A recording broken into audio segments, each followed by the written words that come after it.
Hello, good morning and welcome to viewers here in the UK and around the world. Her Majesty the Queen has spent her final night at Buckingham Palace. Her coffin was brought to London from Edinburgh yesterday evening, with thousands of people lining the route through the capital to the palace as the cortege passed through. Well, more big crowds are expected today when Her Majesty is taken from Buckingham Palace for the very last time to lie in state at Westminster Hall. This is today's timetable. The Queen's coffin will leave Buckingham Palace on a horse-drawn gun carriage at 22 minutes past 2 this afternoon and travel along the Mall, across Horse Guards Parade and down Whitehall. The King, along with his sons, Prince William and Prince Harry, will walk behind the carriage and the procession will arrive at Westminster Hall at exactly 3 o'clock. Well, the hall will then be open to the public from 5 o'clock and we are expecting around 400,000 people to file past Her Majesty as she lies in state for 4 days. Well, we're going to be talking live very shortly to our reporters at Buckingham Palace and also with those people who are waiting to pay their respects to the Queen. But first, let's get this report from our correspondent Dan Johnson, who was at Buckingham Palace last night to witness the Queen's final return. A cheering crowd in the capital city. This has been the focus of much of the nation's grief, and it is Buckingham Palace, more than anywhere, which is so closely associated with the Queen. For so long, her place of work and her official home. Her coffin arrived at 8 o'clock last night, ending the journey from Scotland. In pouring rain, on a dark night, people were determined to give her a welcome. We felt we had to just come and pay our respects. We was lucky enough to see the hearse pass us, and we've just seen King Charles leave the palace. Really nice that the flag's flying for her to be back home. Like she's home, yeah. Yeah, really nice. The Queen's coffin is resting here overnight and will then be taken to the Palace of Westminster later today. This is really a last chance for the royal family to be together in private to share a personal moment with the Queen's coffin before the public lying in state ahead of her funeral on Monday. This was the last leg of the long journey that began at Balmoral. A guard of honour from the Queen's Colour Squadron, silent and solemn in greeting at RAF Northolt. Princess Anne said she'd been fortunate to share her mother's last 24 hours, and it had been an honour and a privilege to witness the love and respect along these final journeys. So then, the drive to the centre of the capital. This was the A40. The cars stopped, the people stood. A column of flashing lights illuminated a gloomy evening. The official state hearse was specially designed in consultation with Her Majesty to give the public the clearest view through fading light. For mile after mile, through underpasses and across flyovers, this was the journey back to the city where the Queen was born, where she was crowned, where she reigned over the kingdom and the Commonwealth. And the closer they drew to her official residence, the heavier the rain, but the bigger the crowds. Down Park Lane and past Hyde Park Corner to the place the Queen knew best. Buckingham Palace was familiar before being Queen was even her destiny. As a girl, she played here, and as a mother, it's where she raised her family. It was not, though, where she felt most at home. She regarded it as living above the shop, for this is where she dedicated herself to the business of state. Papers read, banquets hosted, addresses given, the garden parties, the Christmas messages, and the Jubilee celebrations. When she waved and then turned from the palace balcony this summer, many felt her reign was nearing its end. And last night, her coffin was placed in the Bow Room, where the new king met high commissioners and government ministers over the weekend. Then this afternoon, the procession will leave Buckingham Palace at 2:22. The Queen's coffin carried on a gun carriage of the King's Troop Royal Horse Artillery. Crowds will watch as the cortege makes its journey through central London, along the Mall to Horse Guards, then down Whitehall to Parliament Square, and into New Palace Yard, ready for the lying in state in Westminster Hall. Members of the public will be able to see the Queen's coffin guarded by soldiers from 5 p.m. until 6:30 on the morning of her funeral. And this is the route along which people will queue, from Southwark Park, along the Thames, up the South Bank and across Lambeth Bridge. We are expecting extremely large queues that could go up to 30 hours. And it won't be 30 hours for everybody, but I think it's important that before people set off that they know just how long it could take, potentially. So we are supporting people throughout the queue, working with a number of partners, like the Samaritans, like the Red Cross, also having stewards there as well, and working with the Metropolitan Police. So there'll be over 1,000 people per day who will be on hand to support people, to offer them advice, guidance. And despite the weather, some were prepared to stay out all night. Yeah. It's sad. It's very sad. Very, very sad, isn't it? Really sad. But so pleased we came. And we're going to stay tonight and watch tomorrow. There's determination here to show gratitude, respect and support for the royal family as their private grief gives way to the public demands of national mourning and the rituals of the highest of state occasions conducted in the name of the people. Dan Johnson, BBC News at Buckingham Palace. So, as we've been hearing, the Queen's coffin will arrive at Westminster Hall at 3 o'clock this afternoon, where Her Majesty will lie in state until the morning of her funeral. Now, the public will be admitted from 5 o'clock this evening, and with hundreds of thousands of people expected to queue up to pay their respects, there is an extensive area being set up to manage the demand. The front of the queue is on the Albert Embankment side of Lambeth Bridge. And as more people join, the plan is for that queue to then stretch along the south bank of the Thames, past the National Theatre, Tate Modern and London Bridge, before winding its way to Southwark Park. Well, those in the queue are expected to have to wait potentially a very long time, with the government warning that the wait could be up to 30 hours. Although, to be honest, no one really can be sure how many people are going to want to queue or how long it's going to take exactly. There will, though, be a wristband system which will allow people to leave the queue to get food or to use the toilet, and also there's a separate accessible route for those people with mobility issues. Well, our reporter Leila Nathu is with people at the start of the queue on Lambeth Bridge. Leila, I suppose they're in for a shorter wait, but again, they don't really know how long it's going to take. No, and officials have just started handing out those wristbands that you mentioned, identifying people who are here for the queue. But the queue is steadily building. There are hundreds of people here already queuing, people who have been queuing overnight from around the country, around the world. Many people have come here. At the moment, the queue is being held on the other side of the Houses of Parliament, where Westminster Hall is, so people are not allowed over the river just yet. There is an absolutely enormous police presence around the wider area of Westminster, and the roads have been fenced off and cordons in place all around the area, so that when the queue does start moving to prepare for the first visitors, the crowds will be then moved over the bridge and across the river and file through over there. But for the moment, wristbands have just been started to be handed out, so people are being warned if they've got any other people in their parties to take wristbands for them, so they can come in and out of the queue and to be identified as people who want to be in those queues to be taken over the river later on.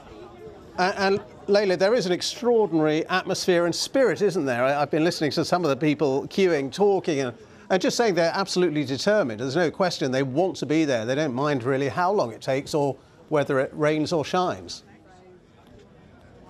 Yeah, I mean, people here have got all the equipment to prepare for the long haul. We've got camping chairs, people have got sort of all-weather clothing. Definitely there is a huge commitment and dedication of the people who have made the journey here, as I say, from around the country and around the world. Many people have wanted to come here. It means so much for them to see the Queen's coffin in person. So, you know, there's a nice atmosphere. It's quite peaceful. Everyone's sort of friendly and talking.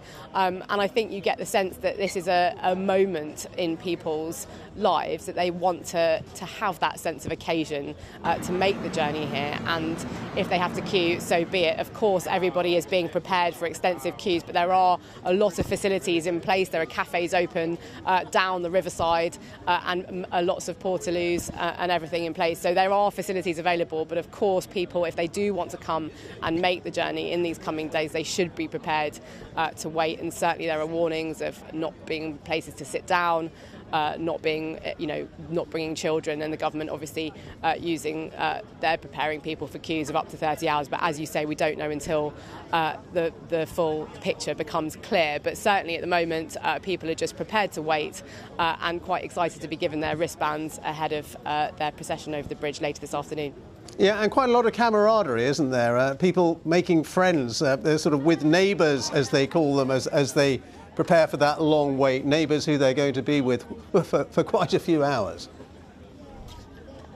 Yeah, absolutely. I mean, everyone here has got something in common with everybody else, that they've all chosen to make the journey well ahead of the start of the lying-in state, which is not until 5 o'clock. Of course, more people steadily arriving, as you can see, and joining at the back of the queue, trying to find the back of the queue, which actually is a long, long way behind me, sort of past the next bridge, actually.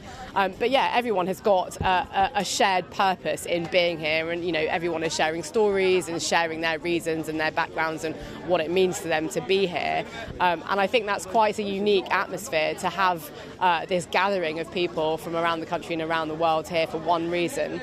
And for everybody, it will be a very personal experience, because people will get to file past the coffin individually when Westminster Hall opens to the public. They will have their chance, their moment with the Queen, to be able to pay their respects to her and to be able to have their own private moment with the Queen as they file past the coffin. So it will be quite an intimate atmosphere, actually, in the Great Hall, the Westminster Hall, in the Houses of Parliament. Despite there being these huge numbers of crowds, actually everybody will get their own individual time with the Queen's coffin.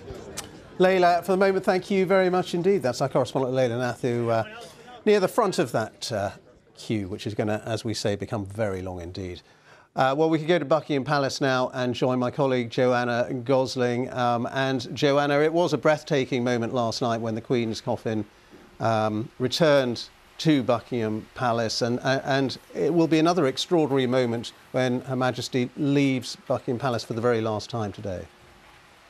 Yes, Ben, absolutely. Last night, very moving.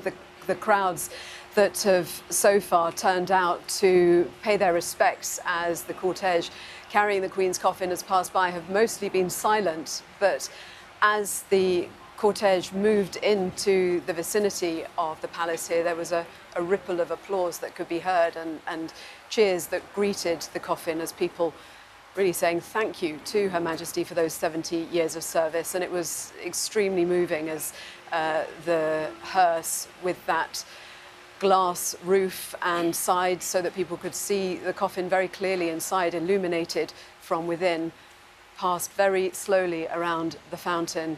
And at the last moment, the outriders, who we can see in those pictures there, stopped and formed almost a formal arch for the hearse to pass through as the outriders bowed their heads, and the coffin was taken into the palace, where the Queen has remained at rest overnight, watched over by a rota of chaplains in the bow room inside the palace. And that is, of course, where the coffin has remained. And this morning, the people that we saw last night gathered right up to the railings of the palace have been kept back as the preparations are made for that procession later at 2:22, when the coffin will be brought out, carried on a gun carriage, followed by a procession of the King, his sons, Princes William and Harry, the King's siblings and other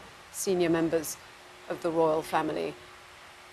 And so what is happening here now is, as I mentioned, the public have been kept away from the gates of the palace, and just over my shoulder you can see that the barriers just along the front of the palace have been draped in black fabric, and it seems like a sense of a palace shuttered down in grief. The royal standard flies at full mast above the palace, but we can see on all the buildings around, of course, the Union flag is at half-mast, and it is a very quiet mood here this morning. People are starting now to be able to filter in the area just behind me, just around where the fountain is. They've been kept back until now as the heavy security presence has marshalled these crowds very carefully, because this is obviously going to be a significant moment when that gun carriage bearing the coffin is brought out, draped in the royal standard and adorned with the imperial state crown, and that will process to Westminster Hall, which is where the Queen will then lie in state until the morning of her funeral. So that is the scene here at the palace. Along the Mall, just to my right, there are huge crowds now gathering as they try to get a glimpse of what will be happening here later. Our reporter Charlotte Gallagher is on the Mall for us. Charlotte. And you can really tell, Joanna, just how busy it is. People trying to get past, trying to get a spot, having to go in single file. Thousands and thousands of people here now. When I got here at 5 o'clock in the morning, though, there were people here. They camped overnight, some in tents, some in chairs. It was freezing cold, it was dark, it was wet, but people were not willing to miss this chance to pay their respects and say goodbye to the Queen. Let's speak now to some of the people that have been here for a very long time. This lady at the front, hello. 11:30 you got here. Yeah, that's correct. How was the night? It was okay. There wasn't a lot of people here, but there was a really nice atmosphere.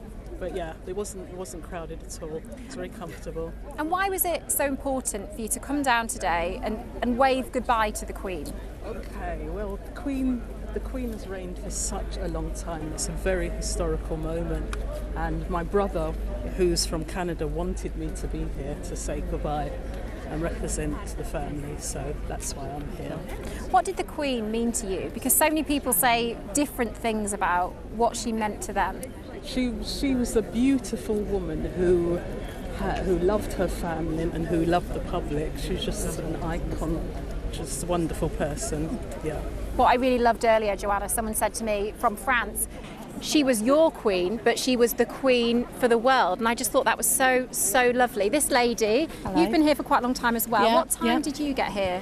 Early this morning, probably about 8:30, something like that. Yeah. And why did you want to be here, be at the front and see what happens? I think mainly because I came to Diana's funeral as well, and it stayed with me all these years. I love the Queen, I love the royal family, but I want the memory to be actually here and join in with everybody. What was your favourite memory of the Queen, if you could pick one? I know it's hard because she's done so many amazing things. I think it's her sense of humour, really. I love looking back of when she was younger. I've seen programmes of her honeymoon in Africa. They are really special times.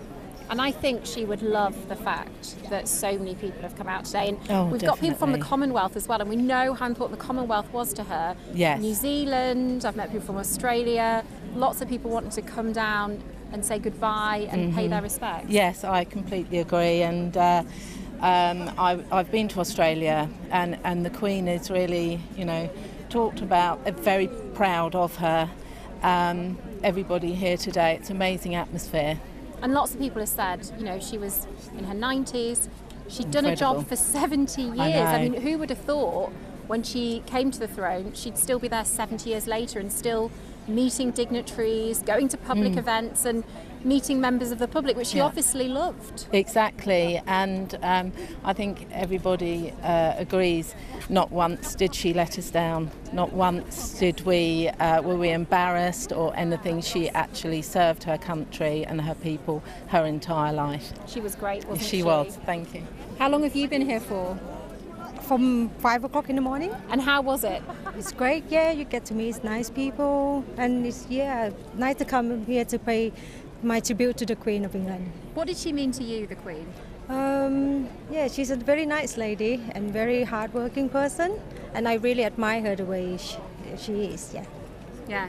You can't really say anything else than that. She was so hardworking and mother of the nation. Yeah, mother of the nation. That's such a lovely way to put it, and it's something that so many people have been saying, that they feel like they've lost a mother figure or a granny figure to them, someone that even if you didn't think about, she was always there, wasn't she? She was always on TV, on the radio and newspapers, and I think it's going to feel really strange, Joanna, the first time that King Charles steps out on that famous balcony in the palace behind me, and I think a lot of people will think there's someone really important missing here. She's just been with us for such a long, long time. Thank you, Charlotte. And yes, today very much feels like a day to look to the Queen and to pay respect to her years of service, 70 years of service, because what we've seen, of course, during this period of this slow goodbye has been not just saying goodbye and thank you, but also, as Charlotte was saying there, welcoming in the new king. And there's been a lot of constitutional and state business around that, the proclamations of the new king. But today, when we see the coffin carrying the Queen leaving here at Buckingham Palace, this will be, again, another very important moment when people can say goodbye. And there are thousands of people out on the streets of London. We saw yesterday people getting out of their cars on the A40 as the cortege was brought into London from the airport where the coffin had been transported down from Scotland. So on a very busy road, people were getting out of their cars. All along the route, people will take whatever opportunity they can to say goodbye and also to mark this important moment of history. There will be an opportunity for people who can't get close to the route to see the procession televised on big screens in Hyde Park. So there are plenty of opportunities for people to turn out as the procession wends its way from here at Buckingham Palace, leaving at 2:22 this afternoon, heading for Westminster Hall. Ben, back to you. All right, Joanna, thank you very much indeed. That's Joanna Gosling for us at Buckingham Palace. Well, people, of course, converging now on the capital. And the head of Transport for London, which runs buses, tubes and some trains in the capital, has said that the coming days are going to be the organisation's biggest ever challenge. Andy Byford said the network had coped with enormous pressure in the past, as it did during the London Olympics, but that this time it is much harder to predict the size and the movement of the expected crowds. Passengers are being asked to leave extra time for their journeys and, of course, to be patient. Some staff at Clarence House have been warned that their jobs are at risk after King Charles's accession to the throne. A royal spokesperson said some redundancies are unavoidable because of the change in role for Charles and his Queen Consort Camilla, who will now move to Buckingham Palace. The Guardian newspaper has reported that dozens of staff were told the news during the Thanksgiving service for the Queen in Edinburgh on Monday. A statement from Clarence House said, following last week's accession, the operations of the household of the former Prince of Wales and Duchess of Cornwall have ceased, and as required by law, a consultation process has begun. Our staff have given long and loyal service, and while some redundancies will be unavoidable, we are working urgently to identify alternative roles for the greatest possible number of staff. Well, we're going to take you back to the Mall now, and let's join our correspondent Nick Beake, who is there for us this morning. And Nick, the Mall, well, such a familiar scene of so much ceremonial and so much history down the years, but again, it's going to bear witness to history today. Good morning, Ben. Yes, it is one of the most famous roads in the capital, in the United Kingdom. It is a thoroughfare that conveys the national joy, national sorrow at these momentous times. And today we've seen people coming for hours now to try and get a space so that they can see the Queen's coffin later on. Of course, it was just 3 months ago that this very road was full of those floats, those buses, the music, the singing for the Platinum Jubilee, that noise echoing all the way down towards Buckingham Palace. In terms of the mood today, we've heard, haven't we, over the past few days, how the Queen was to many people a bit like a mother or a grandmother. And in a way, the mood here is not dissimilar to a funeral you may go to of friends or family. And what I mean by that is that there's clearly overriding sense of sadness, but also you hear laughter as people exchange stories. And of course, we've also heard how so many people during the Queen's life got to meet her, members of the public on visits or other sort of occasions. I want to introduce you to someone who did meet the Queen. Sally, you've come from Hampshire today. It was quite a few years back. The Queen's son was serving in the Navy. Your son was serving in the Navy. What was it like to meet her? Oh, it was wonderful, absolutely wonderful. I had my mother with me, who was my age then, and she stood in front of me and the Queen spoke to her, asking her who she had to come represent. Said it was her son, and after the Queen had spoken to her, my mother said she could die happy now, having spoke to the Queen. So it was just as important to her as it is to us. And I know that you, with your mother, you were here in London back in 1953 for the Queen's coronation. So you were there at the start and you're here today. Here we are again. Why did you want to be here today? Oh, it was desperate to be here. We've supported her all her life, really, for any event that there's been. And I just feel she set such an example to all of us. I'm proud that I've been part of her life, and I hope my family will be the same. Last year she sent you a special telegram. What was that for, and how did you feel when you got that? That was for our diamond wedding, and I felt absolutely moved by the fact that I presume she was told about it, but the fact she had remembered and she'd signed that letter to me. It was wonderful. A lovely memento. Sally, thank you very much for your time. You're welcome. And Ben, just to give you a sense of how different generations are represented here today, let's just have a quick chat with someone who's just 7 years old. Is that right, Fleur? You're 7? Yeah. Now, you wrote a letter to the Queen, didn't you, earlier in the year? Yeah. Because you designed your own sort of Jubilee cake recipe. Yeah. And so what was that like when you sent that? Because you got a letter back, didn't you, from the palace? Yeah, it was really cool, and I literally got it from the letter from one of the ladies in waiting. Okay, that was addressed to you specifically, I know. And just a little earlier we were talking about what it's like being here today. It's a big crowd, lots and lots of people, but you know you're here today because it's the Queen who's died and it will be her funeral soon. What do you think of all of this? It is very, very sad, and our Queen is could be the only Queen in our history, and she was very lovely. Okay. Well, Fleur, thank you very much for sharing out with us this morning. So Ben, there you have it, lots of different people wanting to pay their respects to the Queen. I should say that this particular place for years now has been the end of the London Marathon, hasn't it? And so we were talking earlier and some were saying it's fitting really that the Queen at the end of her incredible journey, her long life, will be here today, and so many people have turned out to see her, and with still a few more hours to go until the procession starts, we anticipate that even more people will be coming to this spot to try and get a position so that they can see the Queen's coffin pass them by. All right, Nick, we'll talk to you throughout the day, but for the moment, thank you so much. Nick Beak there for us on the Mail. Well, one of the 15 countries of which the Queen was monarch was New Zealand, and in a moment we're going to be speaking to one very famous and very special New Zealander who met the Queen on several occasions. Not going to tell you quite who yet, but Her Majesty made her first visit to New Zealand in 1953. It was the first time, in fact, that a serving monarch had set foot in the country. So the Queen comes to New Zealand. 12,000 miles from the motherland, she is home among her people. Well, she was to visit New Zealand 9 more times during her 70-year reign. And the Prime Minister of New Zealand, Jacinda Ardern, has held a proclamation ceremony for King Charles III, saying that she expects her country's relationship with the royal family to deepen. Meanwhile, more traditional New Zealand tributes have also been taking place across the country.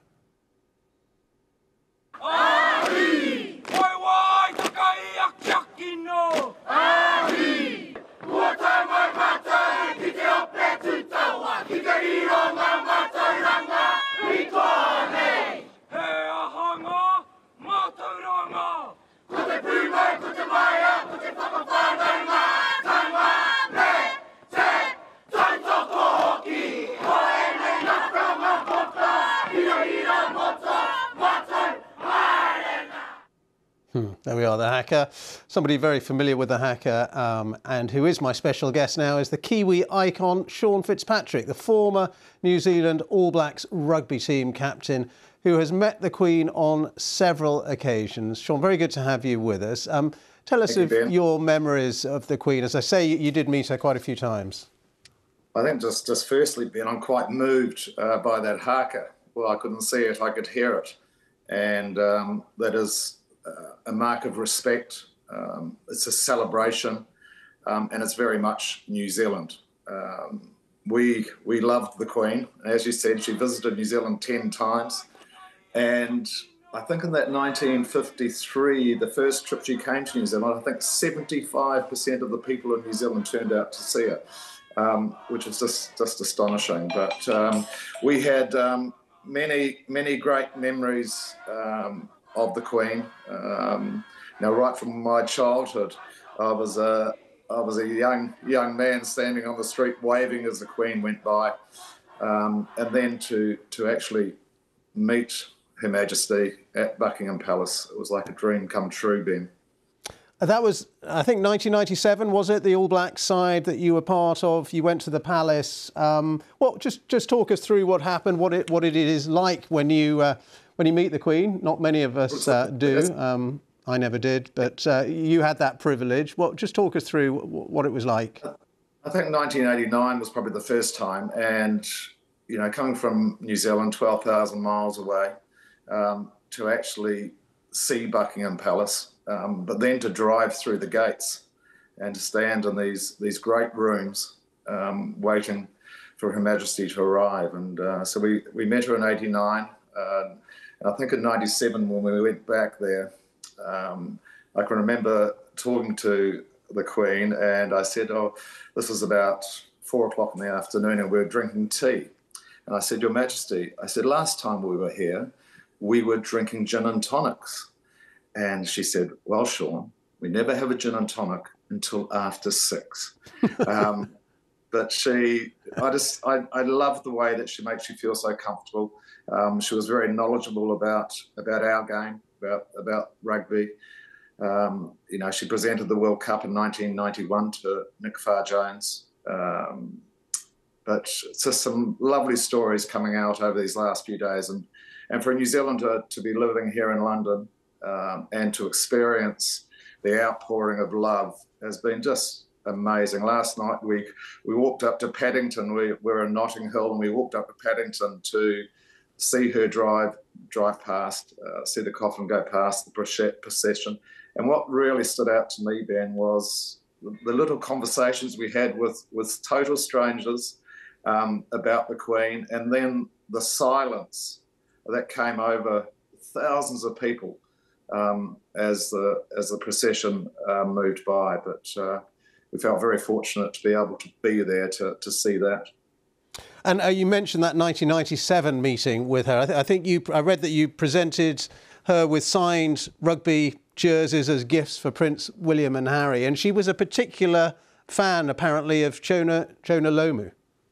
Yes, she knew all about Jonah in terms of what happened in 1995 at the World Cup, and as I said, she was very knowledgeable. I presented her with those 2 jerseys, and I don't think the 2 princes wore them on Saturday at Twickenham, but I'm sure, hopefully, they've got them in a nice place. But you know, as I said, we were very fortunate to actually meet her. And just talk to us. We heard a little bit of the tribute from the New Zealand Prime Minister, Jacinda Ardern. How do you think the monarchy is viewed in New Zealand now, especially after the passing of Her Majesty? Well, she's our head of state, and now King Charles III is our head of state, which we're very honoured and very proud to be part of. The Commonwealth is an amazing group of countries, and to have King Charles III now head of our state, I'm absolutely thrilled. The Queen for 70 years did an absolutely outstanding, total devotion to the cause, and I'm sure King Charles will do the same. And New Zealand, from my point of view, we love the monarchy, and long may it continue. And as we were reflecting, she made quite a few trips to New Zealand. It's quite a long journey there, isn't it? So that just showed her commitment to the country, I suppose. Yeah, I think that's a very good point, Ben. That she was very committed to make 10 trips, and the last one being in 2002. And she had a very, very warm welcome. As I said, the monarchy is very well respected, and as I said, long may that continue. And I guess the people of New Zealand would be looking forward to a visit at some stage from King Charles III. That'd be wonderful. Be wonderful. I think he quite likes New Zealand, so I'm sure he'll visit down there when he gets time to, because he's going to obviously be a very busy man, as we've seen over the last few days. Indeed. Really good to talk to you and to get some of your memories. Sean Fitzpatrick, former New Zealand All Black rugby team captain, thank you very much for being with us here on BBC News. Thank you, Ben. So, as we have been hearing, tens of thousands of people have turned out to pay their respects to the Queen, many of them coming to Buckingham Palace yesterday to witness her return to her London home. And our reporter Graham Satchell has been talking to some of those who braved the rain to give the Queen a final send-off. There were umbrellas everywhere at Buckingham Palace, the rain relentless. Definitely weather for wellies. This is Katie with her children Ava and Leo. It's just such a monumental moment in history for me, my mum, and then for the next generation. And it's something we'll always cherish as a memory, and especially doing it all together. We've all got different stories, and it's just a really special moment. For more than 5 days, crowds have been gathering here, the Queen's official residence, but it's felt strange knowing the palace is empty. So there was nervous anticipation at the Queen's imminent arrival. The whole world's eyes are here today because of the kindness, of the love, of the unity, of everything that's good that's British is her. And coming here today when she's not actually here feels like a little bit empty, but having everyone around makes it a little bit easier to bear. Shirley was here with her family. What did the Queen mean to you? Like if it's my mom, I cried today because being here, it's so emotional, honestly. It's a lifetime history. I think it'd be emotional, she's amazing, isn't she? So she was our Queen. We've travelled from Rotherham to look at it, so we got wet through. It's got to be worth it, hasn't it? As day turned to night, the crowds moved into position and became quiet, ready to welcome the Queen home.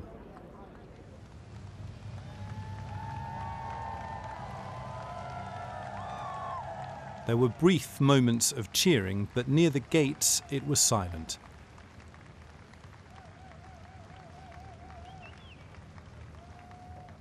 People straining every sinew to capture the moment. It was very emotional, a bit choked. I didn't know what the protocol should be, whether you should cheer, whether you should. I don't know. I just didn't know really what to do.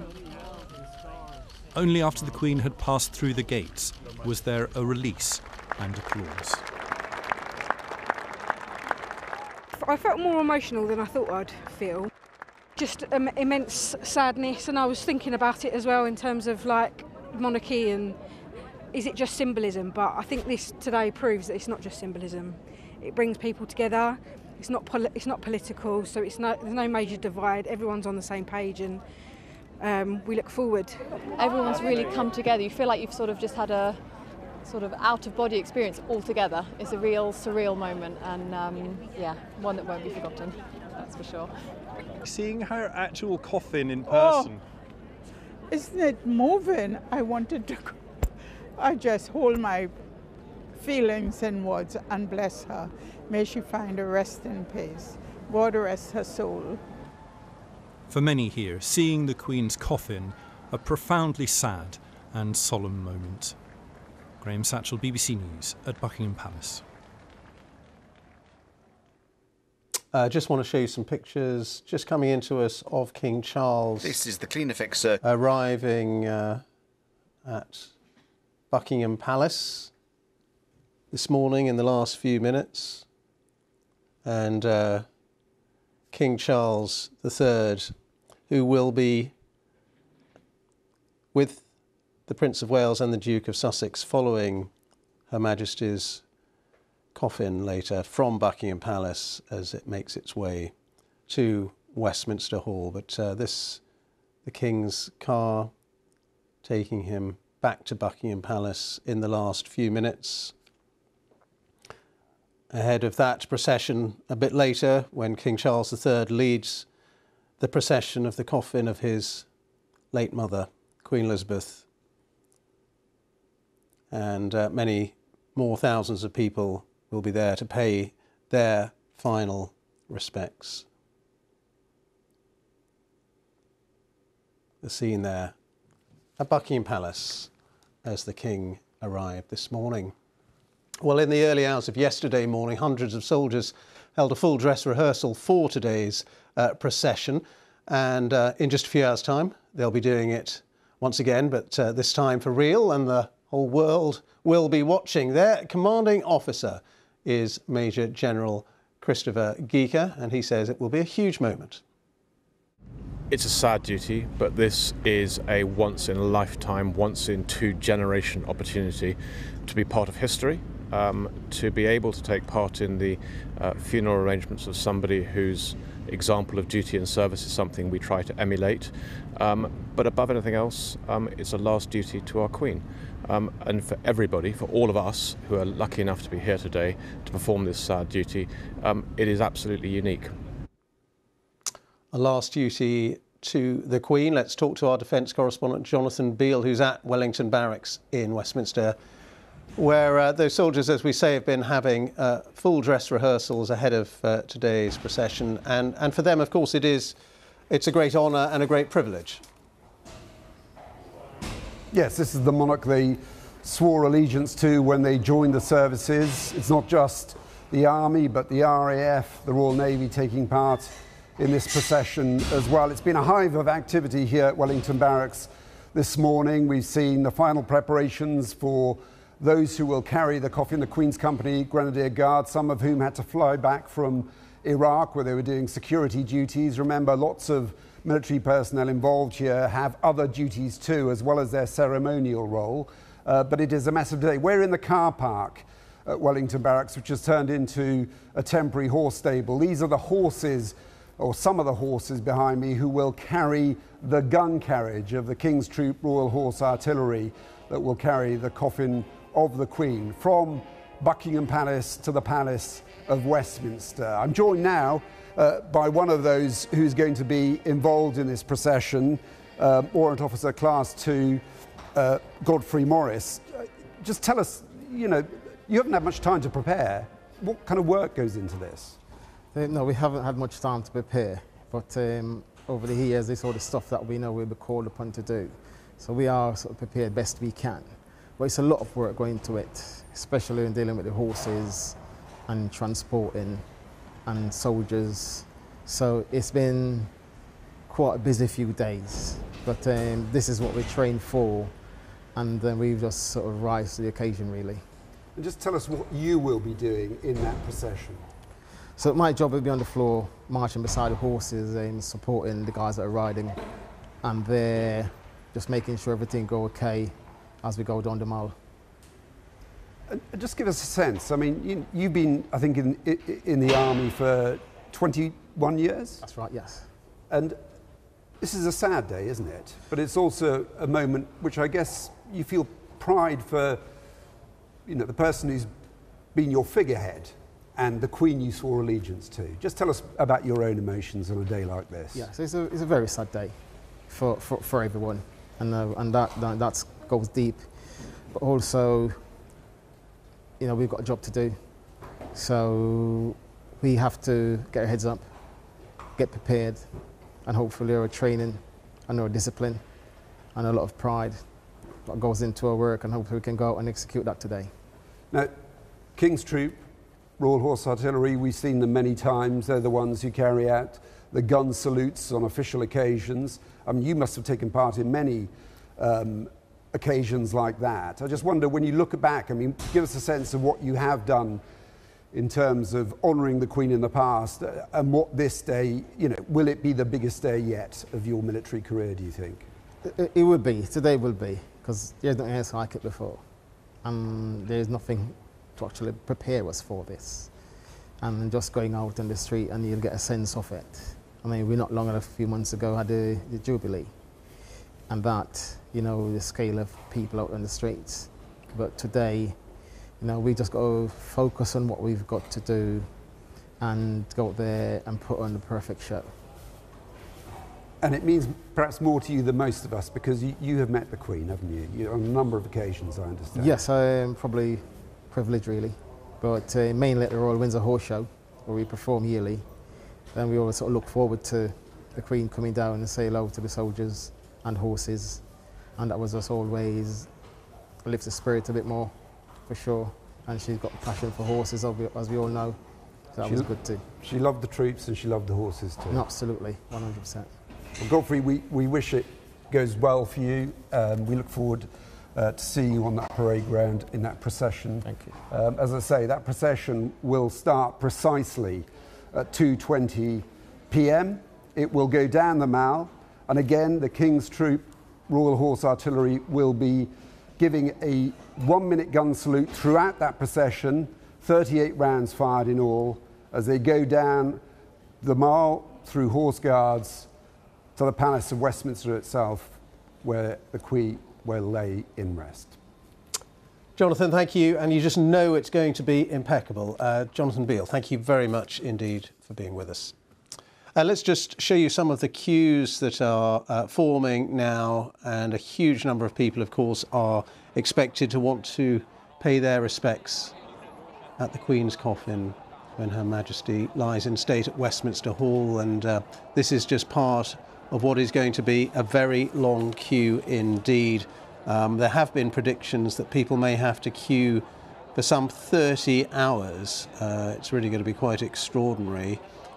Far more people expected than the 200,000 or so who filed past the coffin of the Queen Mother when she died 20 years ago. Something like 400,000 people are expected to file past Her Majesty's coffin in Westminster Hall.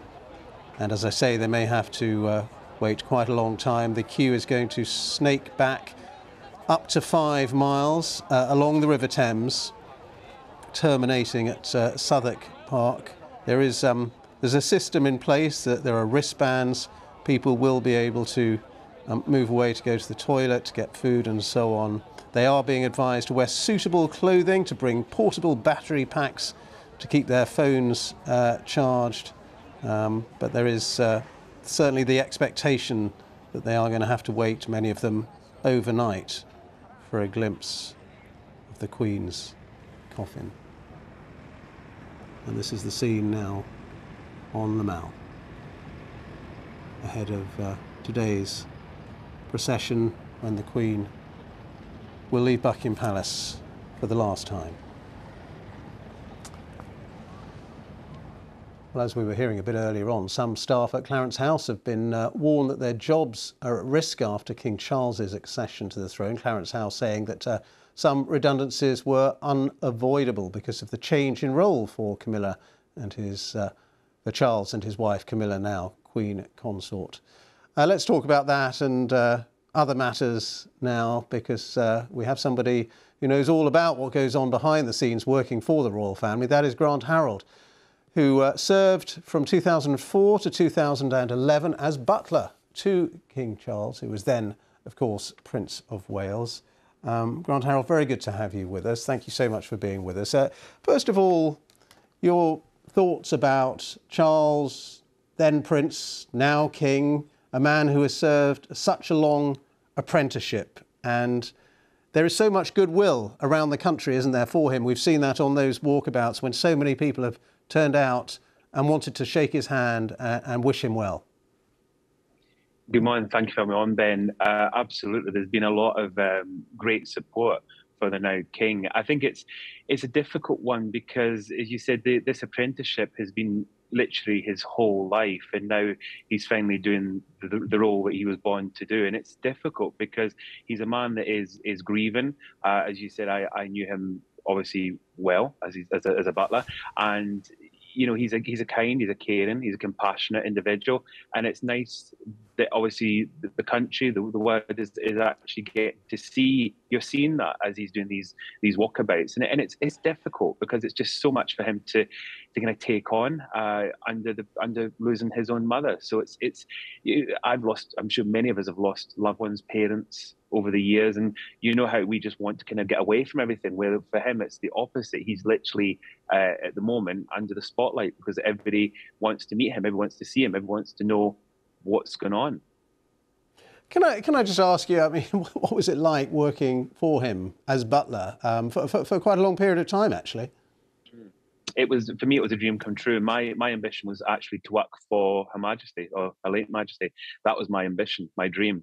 And then in 2004, I got the opportunity to join the Household of Prince of Wales as one of the butlers. And again, it was a dream come true because obviously getting to know him was an honour, but it was equally an honour getting to, on many occasions, spend time with the Queen, both on and off duty. So it was, even now, and I've been gone 11 years, but I did actually see the Queen just before COVID. I was at an event and got to see herself and the late Prince Philip. But even now, with everything going on, it just makes me feel so lucky that I had the opportunity to serve her, to be around her. Very lucky. And we were saying at the beginning, it's a time of change, of course, isn't it? For all those associated with the royal family. And we were hearing that news from Clarence House that there will have to be redundancies. I suppose it is quite unsettling, isn't it? It is, but it's not. Can I just say it won't be a shock? I think there is people that are going to be shocked and think, "Oh, this is such a strange time for this to happen." It's not.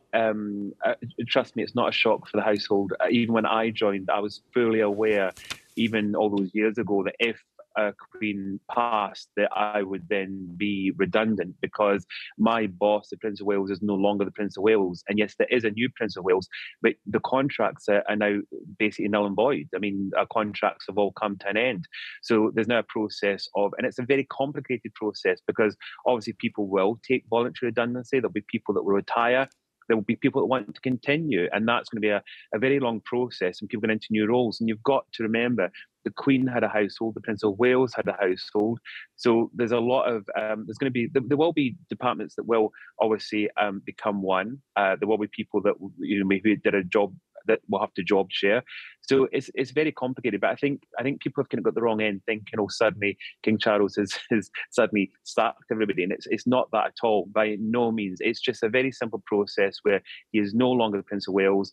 His team that were under contract to the Prince of Wales and Dutch Commonwealth, those contracts are now finished, and now this is a new chapter. But the good thing is, I know they will do everything possible to make sure that people are put into new positions where possible. And as I said, there will be people that now want to retire, or people maybe want a change of career. So it's a tricky time. It's just so difficult just now for everyone. But it's a process. It has to happen, and it will happen. When he was Prince, of course, he wasn't a stranger to controversy. There were moments of controversy, but he has said, I mean, particularly in one interview, you know, he's not stupid. He knows that this is a different kind of role, a different kind of job. To be king, to be monarch, to be head of state, and he will do it in a different way. And do you think he will? I think he will. I know what you're saying, because quite a few people have actually been coming up saying to me, you know, obviously over the years he's got very strong views and opinions, and he's voiced those. We know that. As a monarch, that's something they're not political. They're always there to listen. They can be asked for advice if a prime minister wishes, because remember, they obviously have audiences with prime ministers every Tuesday, so they can their advice can be asked for, because the late Queen had so much experience. As prime minister said, they were grateful for that advice. But don't forget, the then Prince of Wales, now King Charles III, he was around for that, so his experience and advice will be sought after as well. But he's aware that as monarch, it's a very fine line, and he can't get involved in politics as such, and he's fully aware of that. So I think he'll probably follow the Queen's lead in the way she did it, where they're there to listen, give advice when requested, but he understands that his role now as king is a non-political role, and that's what we will see. And his role right now is very difficult because he is a son who is grieving for his mother, but also really consumed with so much ceremonial, so many meetings. He's been touring the nations of the United Kingdom. We saw that incident where he was frustrated by a leaking pen and got quite cross. And I suppose, it's a very tough time for him at the moment. In fairness to him, I saw the pen incident actually this morning, and I completely understand because, at the moment his schedule is manic. There's no question. As we've all seen how he's trying to do as much as possible, travel to all these different countries.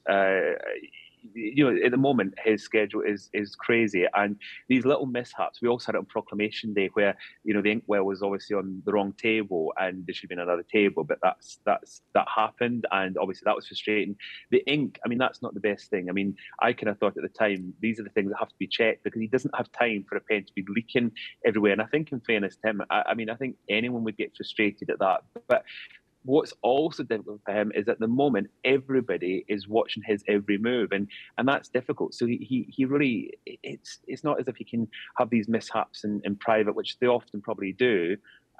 He's having to do everything under a spotlight just now, and that's where I think I felt sorry for him, because I think these little things, silly things, have to be checked so that they don't have these mishaps, because that's going to take time out of a schedule to go and obviously clean ink, and that's what they don't need just now.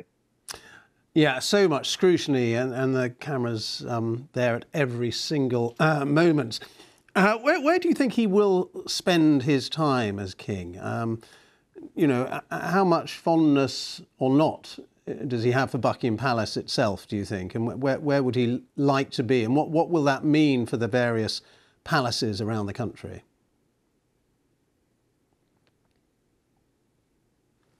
Oh, I wonder if you can still hear us. Let me just ask you that again. Grant, are you still there? Can you still hear us? Oh, I think we've lost you, I'm afraid. But Grant Harold there, who was butler to Prince Charles, is just checking you're not... Can you hear us still, Grant Harold? No, I'm afraid he's gone. But it was very good to talk to the former butler of Prince Charles when he was heir to the throne. I think you can hear us now, Grant, can you? Still? I can. Ah, lovely. Yes, you're back absolutely. with us after a brief pause. I was just wondering, where do you think King Charles will want to spend his time now? How much of it will be at Buckingham Palace? What about the other palaces? What about Balmoral? What about Highgrove? What does that mean for the various royal properties? Well, the thing, I know quite a bit about Highgrove because that's where I'm lucky enough still to live on the estate there, and I'm aware that obviously the Prince's Foundation now runs Highgrove, which was obviously set up purposely for this very reason of when he became king. Obviously, it's still his home. I believe that he will still visit at Highgrove. It's somewhere he loves. There has been talk about Buckingham Palace, whether it could become open to the public, because remember, there's one wing there that is the private wing, and it is possible that he could continue to... It's going to be obviously the hub of the monarchy. It's still going to be the home of the monarchy. Clarence House he loves as well. I am kind of wondering if Buckingham Palace might be the office and Clarence House will continue to be his home. As you mentioned, Balmoral Castle, he's got Bickhall House. He obviously is not going to keep all these properties, I don't think. I think he'll obviously pick his... I think in the coming months and years, we'll see which residencies the king will use as his permanent residencies. And it's possible, like some of the other residencies, they'll open up to the public, and for the first time, people will be able to go around with the money, I believe, going back into obviously charities as well. So I think that's possible, because he's somebody that, as I mentioned before, Highgrove is somewhere that he absolutely loves. He loves being in the country. He loves Scotland. He's a man of duty. So I think it'll be a difficult decision for him, but it's one that will be made. And as I said, in the coming months and years, we'll find out what these main residencies will be. Grant, I was watching the film, the BBC's tribute film to Her Majesty the Queen, the story of her life, and a wonderful story, of course it was, and watching the archive of Prince Charles as a little boy with Princess Anne as a little girl, and just realising how, you know, he was born for this role, of course, but coming to the throne at the age of 73, whereas the Queen came to the throne at the age of, what, 25? Such different experiences. It is different experiences, and it's amazing, isn't it? Because I actually, forgive me, I'm actually on a ship just now because I was on this Princess cruise to celebrate the Queen's life, and now obviously we're remembering her. And yesterday I actually arranged to put some footage of the Queen on a screen, and it was actually her doing that speech for my 21st birthday, and watching it, it brought a tear to the eye. But it was an amazing thing. At 21 years old, she made this dedication that she fulfilled, where the new king, as you said, is obviously, can I say, older and wiser, and so he's gone into the role. You know, that the Queen was so well into, I mean, 73, it's only 20 odd years ago the Queen was doing that at that age in the role. So for him, you know, he's got years and years of experience, and obviously it's going to be very, very different. And I don't think we're not going to have another young monarch with respect. We're not going to have a monarch, a Queen at that such a young age for a long, long time. You know, and so I think with a Queen, you know, we were very lucky that we had such an amazing lady that you know, from such a young age put everything into it. Where, what is nice for the new king, he's been able to kind of not have that role. I mean, obviously Prince Wales is still an important role, but he's not had to take on that role of monarch until now. And I'm sure he'll do an amazing job over the next, hopefully, few decades, maybe more. And then his son equally will also be had many years of, can I say, training when the role comes to him as well. So I think the Queen has certainly done an amazing job, and she's set the monarchy up for the future generations. And the watchword of both the Queen and now King Charles, very much continuity and longevity. Yes, this is what it's now about. It is about the continuity. It's about, he will carry on what the Queen was doing. He will carry on her role without any question. I think there will be slight changes because obviously people always say he's very traditional, very old-fashioned. He is actually very modern. Look at how he set up the Prince's Trust, the Prince's Foundation. So he will have his own ideas of how he wants to be a monarch. And again, we will see that. And equally, we'll see that with his son, now the Prince of Wales. We will see, I think monarchy will change. You know, people have noticed that it's been said that he shakes hands more than the Queen. I'm not too sure about that, but I have seen him fist bumping as well, which is a few years ago been unheard of. But then you get the younger Royals who hug. You know, I don't know if you would remember seeing the Queen actually hugging anyone. So it is going to evolve, it is going to change, but that's important. Tradition, protocol, etiquette is all important to monarchy, but also modernisation, because that is what will secure it. And the Queen was fully aware of that, especially when she did that wonderful scene with Paddington Bear, which is so unlike a Queen to do that.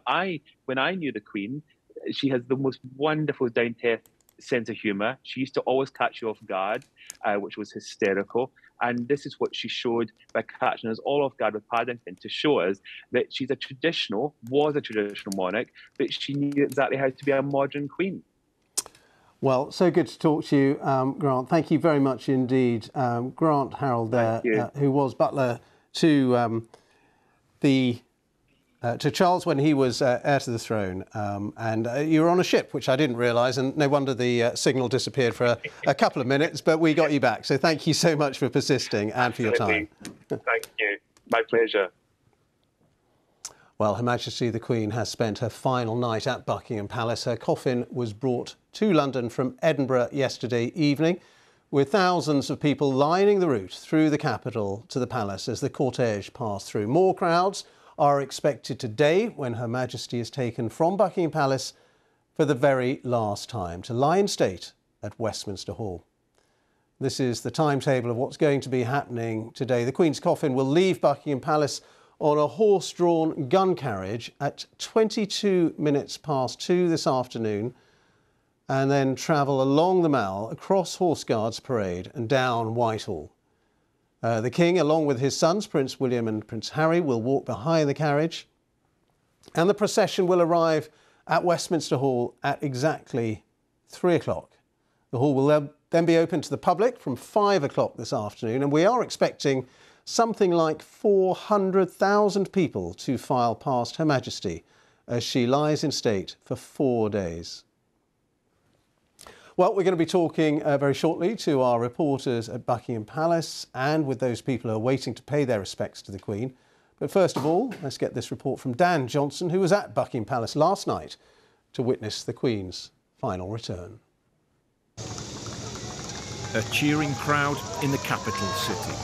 This has been the focus of much of the nation's grief, and it is Buckingham Palace, more than anywhere, which is so closely associated with the Queen.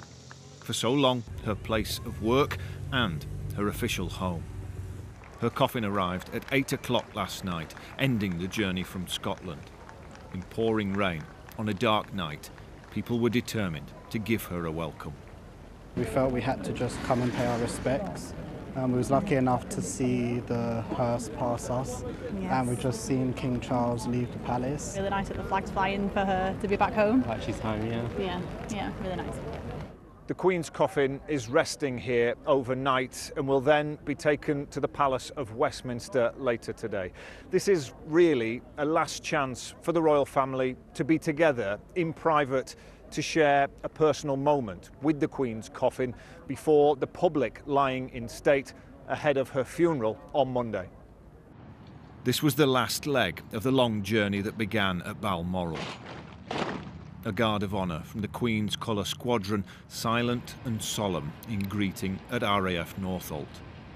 Princess Anne said she'd been fortunate to share her mother's last 24 hours, and it had been an honour and a privilege to witness the love and respect along these final journeys.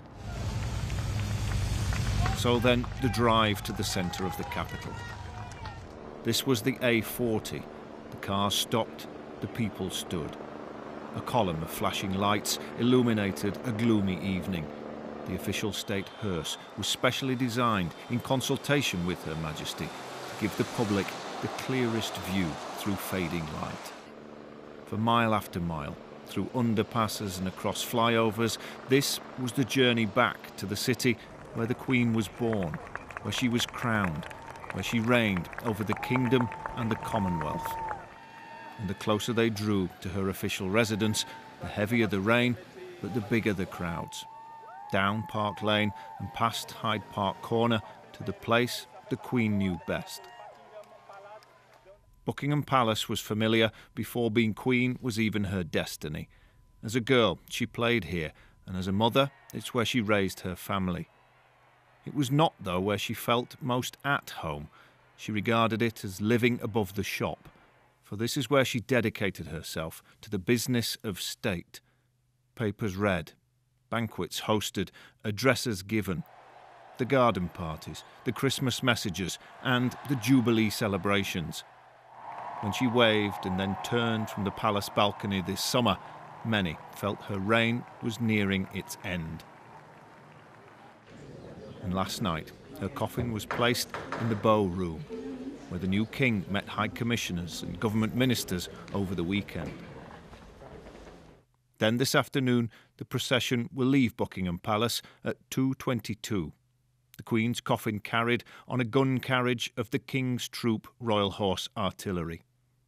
Crowds will watch as the cortege makes its journey through central London, along the Mall to Horse Guards, then down Whitehall to Parliament Square and into New Palace Yard, ready for the lying in state in Westminster Hall.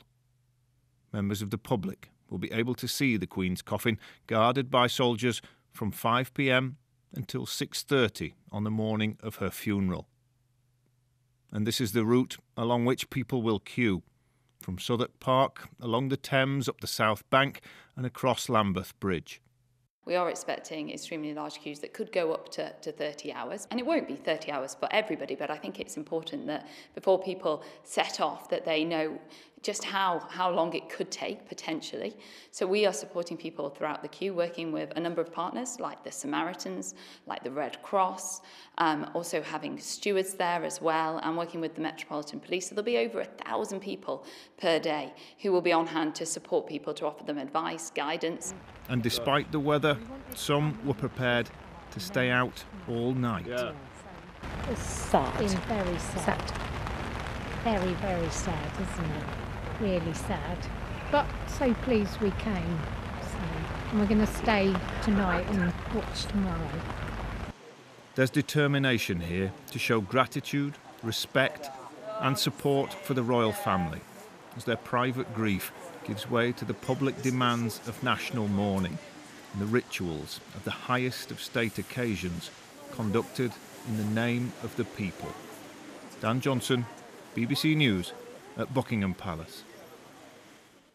So, as we've seen, the Queen's coffin will arrive at Westminster Hall at exactly 3 o'clock this afternoon, where Her Majesty will then lie in state until the morning of her funeral. Now, the public will be admitted from 5 o'clock this evening, with hundreds of thousands of people expected to queue up to pay their respects. There's an extensive area set up to manage what is expected to be enormous demand. The front of the queue, that is on the Albert Embankment side of Lambeth Bridge. And as more people join the queue, then the plan is for the queue to stretch right along the south bank of the Thames, past the National Theatre, Tate Modern and London Bridge, before winding its way to Southwark Park. Now, those who are in the queue are expected to have to wait, let's be honest, a pretty long time. The government's warning it could be something like 30 hours, although, to be honest, no one really knows how many people are going to want to join the queue and therefore how long it might take. But there will be a wristband system in action, which is going to allow people to leave the queue so they can get food or use the toilet. And there's also a separate accessible route for those with mobility issues. Well, let's go to our correspondent Leila Nathu, who's with some of those who are queuing up, and they're pretty undaunted, aren't they? All these stories that they might have to wait 20, 30 hours. They don't really care because they want to pay their final respects to Her Majesty the Queen. Absolutely. I think there's a definite sense of excitement here, actually, on the South Bank this morning. The sun's come out now and there's a really convivial atmosphere, especially since those people queuing here have been given their official accreditation wristbands. That happened in the last hour and a half or so, that marshals were working their way down the queue, handing out yellow wristbands to everybody who had been in the queue since this morning. They've handed out 1,000 wristbands here between the two bridges where I'm standing now. So between Lambeth and Westminster Bridge, they've handed out about 1,000 wristbands. This section of the South Bank is now closed to the queue, and those people arriving are now queuing further down the South Bank behind County Hall. So the queue is basically being split into different sections to stop overcrowding. And in the section of the South Bank that I am now, it's actually very spacious. There's a really nice atmosphere. People are really coming together, making friends in the queue with other people who have been here since the early hours, or in some cases near the front of the queue overnight. But there are plenty of facilities, plenty of stewards and marshals. I've seen ambulance members of the paramedics. There's plenty of police and staff. So there's definitely a well stewarded queue here. There are refreshments being provided by cafes along the South Bank and plenty of toilet facilities. Now, of course, people who do want to queue should be prepared for a long wait. Of course, the lying in state doesn't start until 5 o'clock, but there will be some motion in the queue. The queue will start moving over the bridges long before then to get people ready to be the first in line. But yes, certainly the warnings are that if people do want to come and join the queue down here, they should bring refreshments, they should bring chairs. There are plenty of people here with camping chairs, lots of outdoor gear. So definitely the advice is to be prepared, but there are plenty of people on hand to help if needed. And Leila, the good news is it's not raining, because it was quite wet overnight, wasn't it? I saw pictures of people sitting in puddles there as they queued, but at least it's dry now. Yeah, luckily there's no rain yet. I mean, there are grey clouds overhead, but we are getting a bit of a glimpse of sun at the moment. But it's a really nice atmosphere here. I have to say, everyone's really chatty. If you walk down the line talking to people and asking them why they're here today, there are just so many different kind of feelings that you get. People talking about a sense of duty. A lot of people mentioning a moment in history, just wanting to witness this point in time, paying their respects to someone. Somebody said to me they've thought of as their own grandmother. Some people had met the Queen during the course of of their life. One woman I met had met her on 2 separate occasions, once as a child and then once in her working life too as an adult. So lots of different people kind of wanting to be here to have that moment and shared. And people have turned up here on their own and made friends with others in the queue. So there's definitely an inclusive, welcoming atmosphere here, and it's certainly helped by the better weather. All right, Layla, thank you very much indeed. That's Layla Nathu there with some of those who are starting to queue for what is going to be a long queue, actually, as they wait to pay their respects, to file past the Queen's coffin as the Queen lies in state at Westminster Hall. And from 5 o'clock, people will be able to file past. Let's go now to Joanna Gosling, my colleague who's outside Buckingham Palace. And Joanna, it was quite a breathtaking moment last night, wasn't it, when we saw the Queen return, the monarch who we've known all our lives as our monarch, as our head of state, returning for the last time to Buckingham Palace. And then today, another extraordinary moment, historic moment, when she leaves Buckingham Palace for the final time. Yes, Ben, those scenes last night when the Queen's coffin was brought back here to Buckingham Palace were very moving. And what we've seen since the cortege started to wend its way down from Balmoral on that slow journey back to London, everywhere that there has been the opportunity for people to turn out and see the coffin, they have, mostly in silence. But what we saw at the last moment last night as the cortege passed around the fountain just behind me as it then went through the gates of Buckingham Palace, there were cheers and there were claps, people here to say thank you. And there was a particularly moving moment actually when the outriders stopped just ahead of the hearse, which was lit up so that people could see inside with the glass roof, the glass sides, and those outriders just stopped just before the gates and they all bowed their heads on either side of the hearse, and it felt like a sort of informal arch almost of respect from them, their duty done as they took Her Majesty's coffin into the palace where it's lain at rest overnight in the Bow Room. Now, today the King has returned here to the palace. We'll see him again at 2:22 when he, along with his siblings and his sons and other senior members of the royal family, process behind the coffin as it is taken down the Mall and onto Westminster Hall, where it will lie in state. And you can probably see behind me quite a lot of activity now. The crowds are being carefully managed here at the palace, and all down the Mall people have been queuing, and just in the last hour or so people have been able to come up as far as the fountain. Just a line of people, lots of police.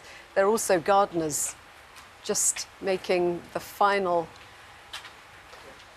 improvements, I suppose, to the planting behind us here. It all looks pretty immaculate, but obviously everything is being made to be just right for this moment when the Queen's coffin is brought out of Buckingham Palace as she leaves for the last time. Well, with me, Sarah Campbell, our royal correspondent. Sarah, it's going to be, I imagine, quite an overwhelming moment actually when the coffin is brought out.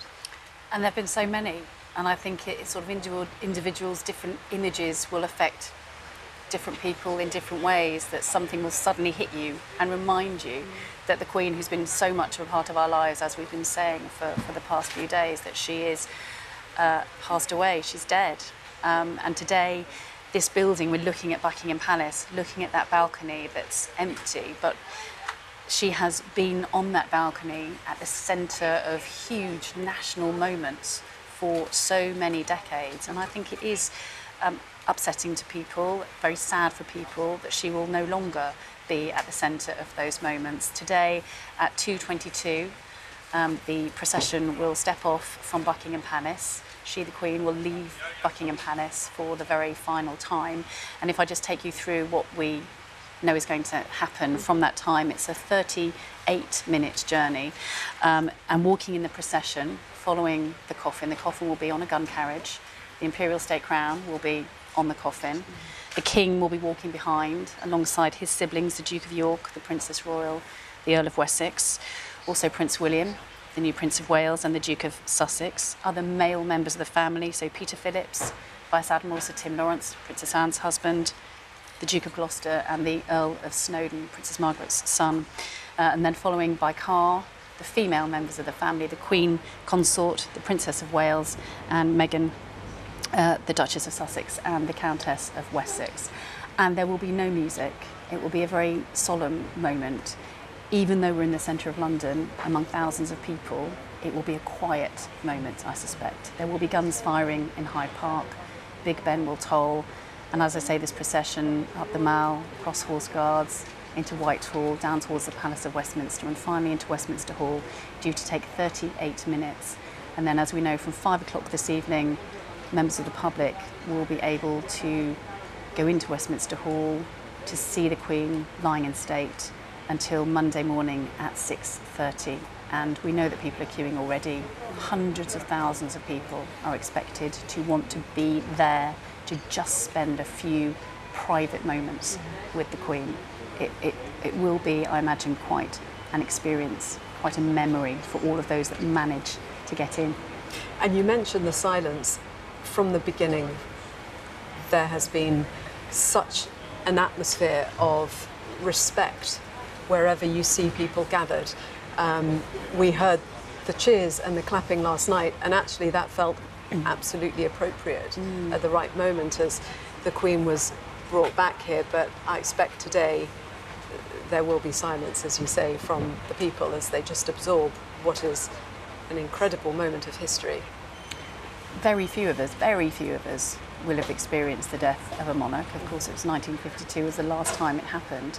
People, I suppose, don't know how they're going to react. As you say, by and large, it's been solemn, it's been quiet, it's been applause, been some cheering, almost a sort of a release and a feeling of togetherness, I suppose, sharing in a moment, which has been quite powerful to sort of watch and to listen to. Certainly sort of going among the crowds today, there are people I've spoken to who've flown over from Canada, you know, just when they heard the news, wanted to get on a plane, wanted to come over and wanted to be here in person. People have come from all over the Commonwealth to be here and just wanting to be part of this moment in history. And yeah, as you say, I think it will be quiet, even though we are in the centre of London. Thank you, Sarah. Well, let's go amongst the crowds now. Our correspondent Charlotte Gallagher is on the Mall. Charlotte. And Joanna, let's just have a look at all these people that have come down today. In some places it's 4 deep, especially on the other side of the road, which was open all through the night, where people pitched their tents, had their seats wrapped up against the cold and the wet, and some people have been here for hours. I met one person who'd been there since 7 a.m. this morning. Lots of families here today. Let's speak to one of these families that's come down. Hello. This is Jasmine. You're from Canterbury, aren't you? Hi. And you've come down this morning, haven't you? Yes, we have. We got up at 6. Well, we actually left at 6 and came all the way down here. Yeah. And why did you want to bring your children down here? I just feel that it's important for us to pay our respects. We are royalists. We love the Queen and the royal family. I know microphones are very tempting for little children, aren't they? And also, I feel that this is such an important part of history that you know, it's something. I mean, Raven's only one, and probably doesn't understand. But I just feel it's for her to say, and for them to say a false word to their grandkids, and you know, when they're older.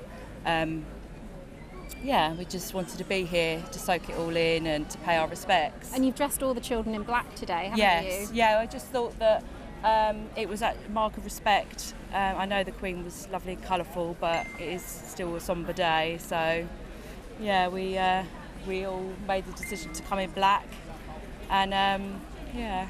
Raven, you're a little bit young to speak to, but let's speak to your brothers. What's your name and how old are you? Phoenix, and I'm 7. And what was your favourite thing about the Queen? How nice she was, and she gives respect to everyone. Did you like her crown? Yeah.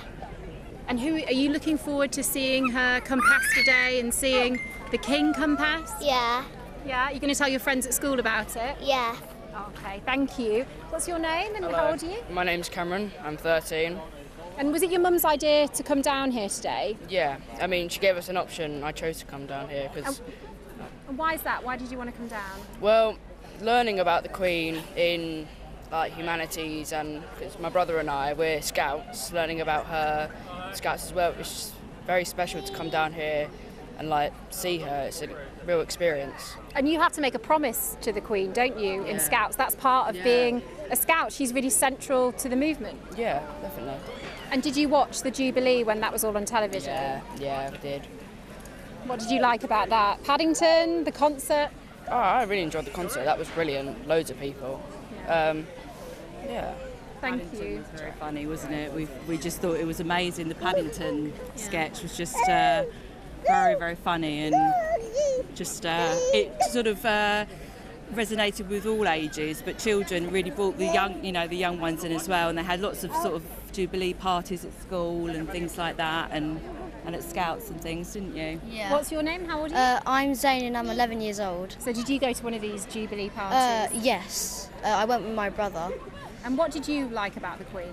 Well, it was really nice where she was such a young age when she turned into the Queen, and she did so well as the Queen into her job, and she she just did really well for everyone, and she served everyone really well. And for 70 years, not many. Do you think you'll ever have a job for 70 years? No, I don't think so. Not many people. Thank you so much. Thank you. Thanks. So many families down here today. I've seen a little girl in a Paddington dress toddling by, child with a corgi toy in the pram. And I tell you what's really nice, Joanna, the road is now closed in the Mall. That's only for people taking part and working in the procession. And everyone's getting cheers and applause from the people waiting here. So police, stewards, litter pickers, soldiers, every time they go past, they're getting cheers from the crowd, which is so nice, because I'm sure it's a massive day for the people that are going to be working in this procession. Absolutely, doing their duty and being thanked for that. And that question that you just asked about, could you imagine doing a job for 70 years? It's a very good point, isn't it? Because not many of us can, not many of us will, but that is certainly what she did, and that is why there is so much gratitude for the reign of the Queen, those 70 years of service. She remains lying in rest. The Queen's coffin lies in rest still at the palace behind me. The King is there. They will be leaving at 2:22, precision timed. That is the moment when the procession will move from here to Westminster Hall, and all along the way the public can pay their respects, as they have been on this long goodbye that has begun since the moment the coffin was brought out of Balmoral at the weekend and lay in rest in Edinburgh, now lays in rest at the seat of the monarchy in London, Buckingham Palace, and later this afternoon will be taken along the Mall up to Westminster. And you can see just on the right-hand side of this picture, Big Ben, and that is where, at the Palace of Westminster, the Queen's coffin will lie in state for 5 days until the state funeral on Monday, the 19th of September. So the crowds are gathered here at Buckingham Palace. The final preparations are being made for this final departure of Her Majesty the Queen from Buckingham Palace. Ben. Joanna, thank you. It's going to be quite an afternoon.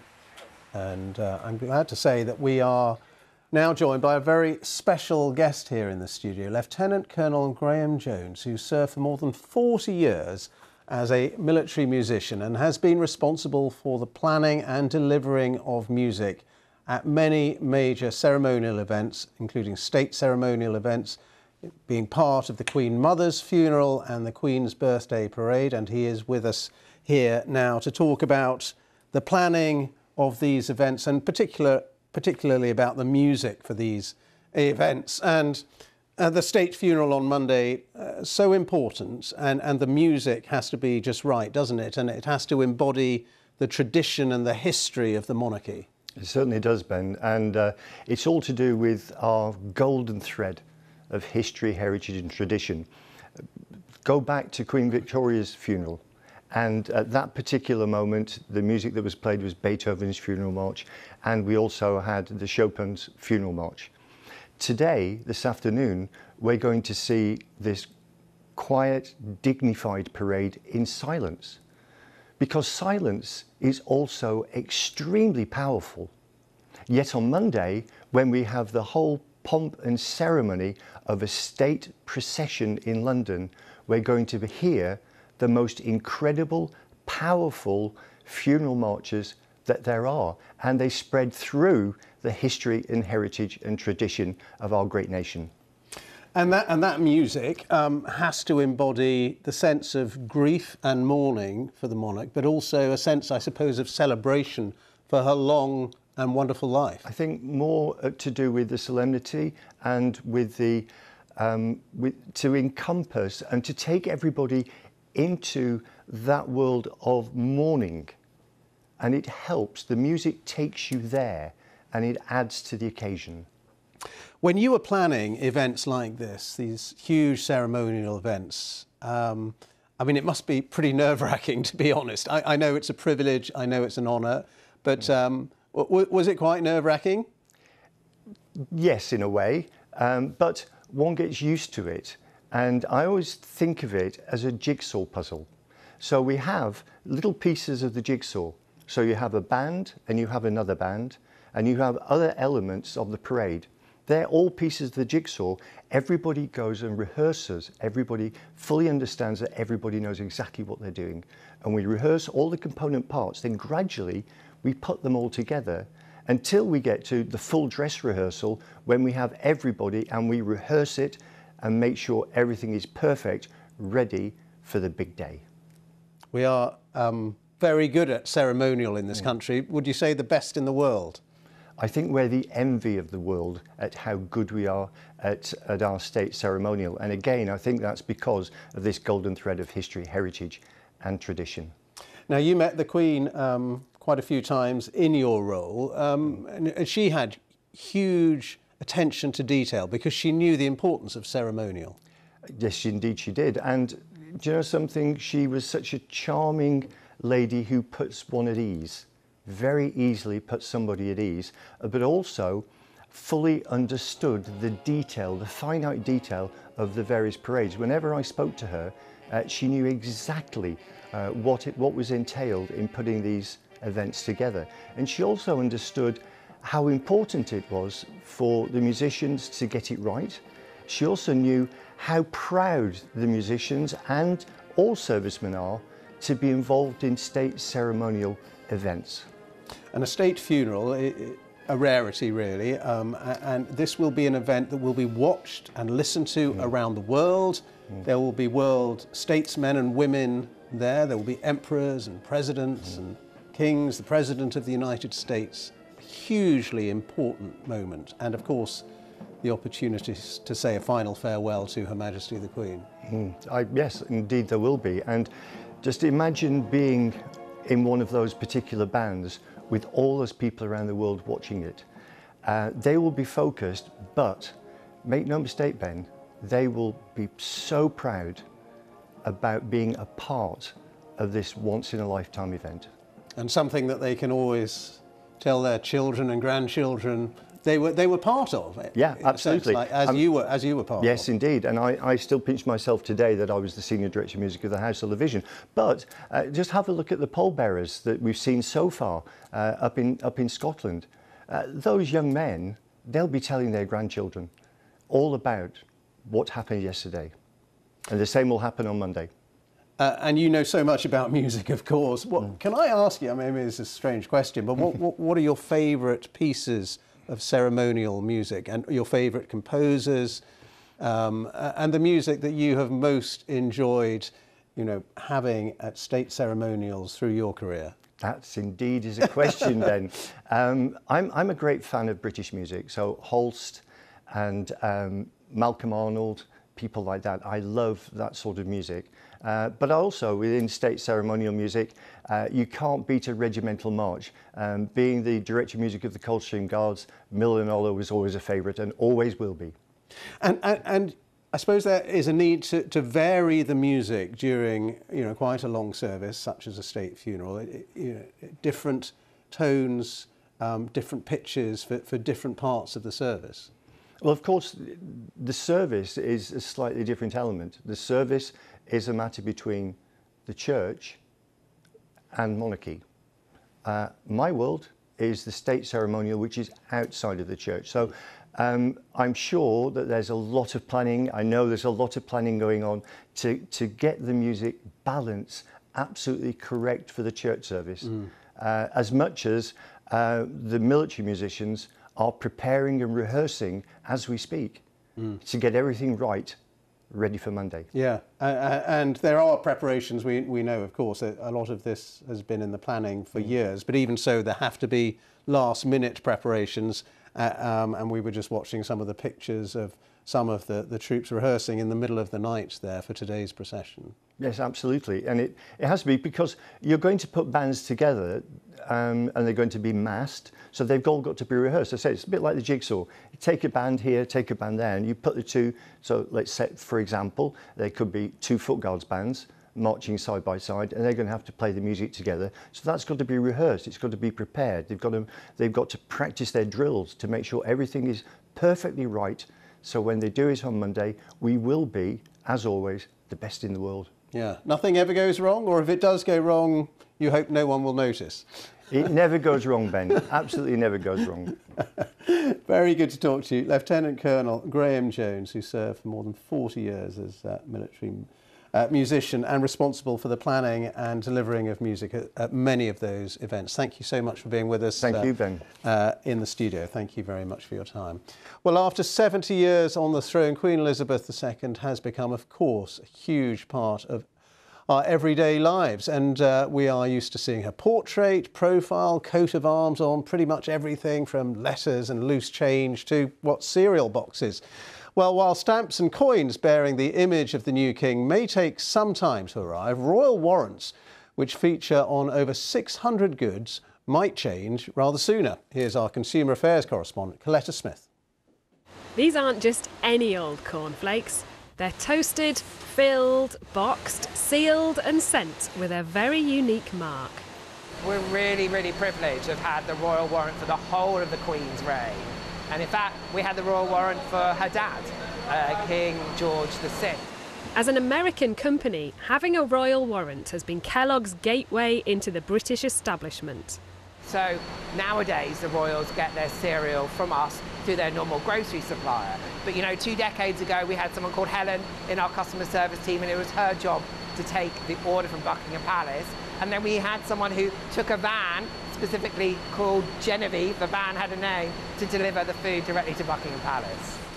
Kellogg's are one of more than 650 companies who supplied products to Queen Elizabeth and the Duke of Edinburgh. When it comes to stamps, coins, banknotes and letterboxes, the image on the front will gradually change, but you'll still be able to use everything with the old Queen on. But royal warrants are different. It's one of the most basic ways that the monarchy touches our everyday lives, because in pretty much every kitchen or bathroom in the country, there's likely to be one of these products with the Queen's crest on it.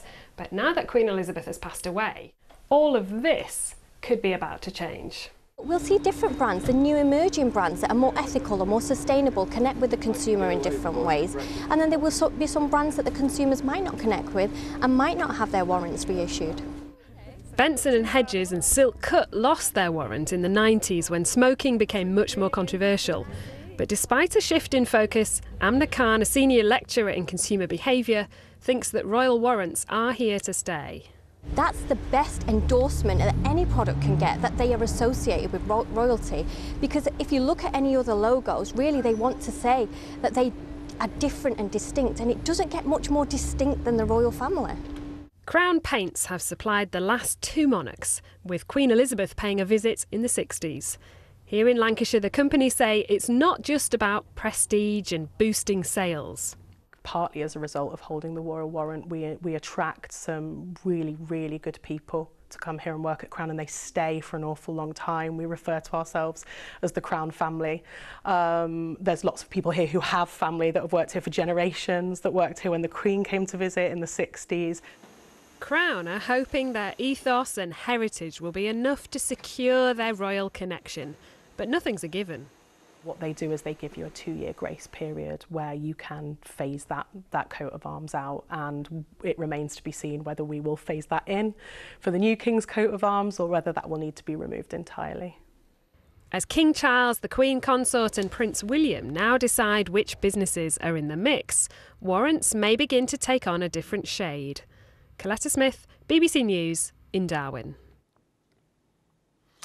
Well, in all the tributes to the Queen around the country, one character has appeared again and again. And amongst all the flowers which have been laid down, there have been many sightings of, yeah, you've guessed it, Paddington Bear. And, of course, marmalade sandwiches. Our entertainment correspondent Colin Patterson has been finding out why, during this time of national mourning, so many of us have turned to a bear in a famous blue duffel coat. Here, there, Paddington Bear. Even a marmalade sandwich for a monarch. From Balmoral to Buckingham Palace, Michael Bond's much-loved children's character has become a widespread part of tributes to the Queen. This is very special. It's my father's original notebook that he had when he started writing A Bear Called Paddington. And the writer's daughter is in no doubt as to why people are using a bear to show they care. One of the last times most of us saw the Queen close up was when she did that marvellous sketch during the Jubilee celebrations. And because that was the final image of the Queen for many people, that's what they remember. And so they associate her with Paddington. I always keep one for emergencies. So do I. I keep mine in here. It's causing the royals some problems. We're hearing they're sort of saying, please don't bring any more cuddly toys or marmalade sandwiches. Well, it is a bit worrying, really, thinking what's going to happen to them, to all of them. Perhaps if people started, instead of leaving the bears, which is a wonderful thing to do and a very kind thought, but perhaps leaving messages instead and maybe making a donation to one of the Queen's favourite charities. And your father had his own long-standing links with the Queen. He did, because my father worked for the BBC, and when the Queen's coronation took place, my father was actually working on the outside broadcast, so he was at Westminster Abbey for the Queen's coronation.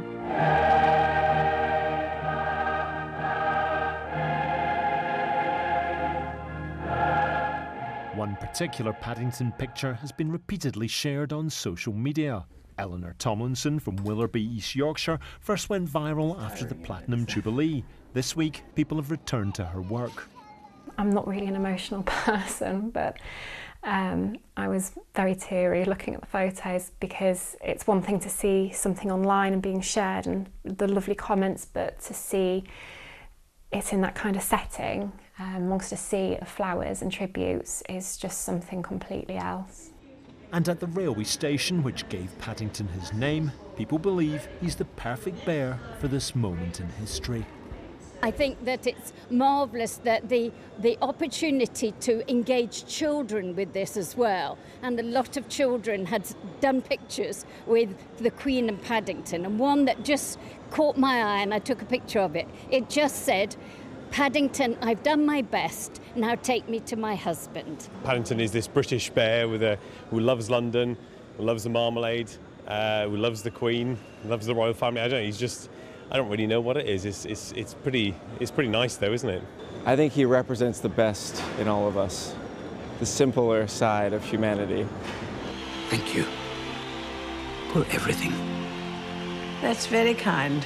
Colin Patterson, BBC News, Paddington. Well, one of the many challenges of the Queen's funeral and the build-up to it is, of course, policing. Now, forces up and down the country, especially in London, will have had to prepare in advance and coordinate themselves meticulously to make sure all the major events take place safely. But arrests of some anti-monarchy protesters have led to a bit of public disquiet in the last 2 or 3 days, with some campaigners, politicians, commentators quite upset about what they have seen as a crackdown on free speech. Let's talk about that and other policing issues now with the former Deputy Assistant Commissioner of the Metropolitan Police, Stephen Roberts. Thank you very much indeed for being with us. Do you share some of those concerns? Do you think in some cases the police have been a bit heavy-handed, arresting demonstrators, protesters who don't think the monarchy should exist? It's a very tricky situation for the police service. Of course, part of what the monarch defends, and part of what I know Her Majesty defended, was that freedom to disagree, the freedom to say things that are unpopular.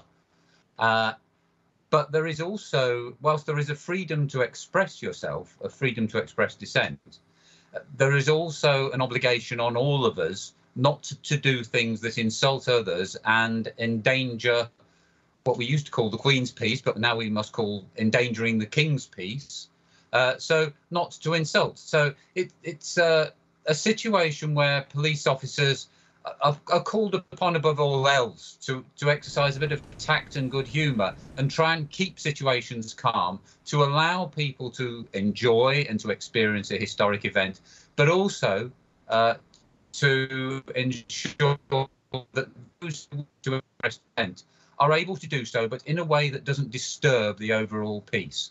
A tricky balance to strike, but one that police officers, particularly in London, are very used to. Yeah, I mean, it's a bit of a grey area, I suppose, is what you're saying, and it's down to the individual police officer's judgment, really, in the end. It is indeed down to the individual officer's judgment, and of course the officer who deals with the situation is personally accountable for it. But there's a common law known as breach of the peace, which allows a police officer who thinks there is happening or about to happen a breach of the peace to arrest somebody and remove them from the situation. And then they can either be released later without any sort of charge at all, or taken before a magistrate's court and what's called being bound over to keep the peace, which in effect is saying, don't do this again, otherwise you will be fined a certain amount of money. And that's a good way of dealing with things sometimes. But people watching you might say, well, you know, surely anyone standing on any pavement or street corner is allowed to shout out anything they want within reason, are they not? And that's the key phrase, within reason.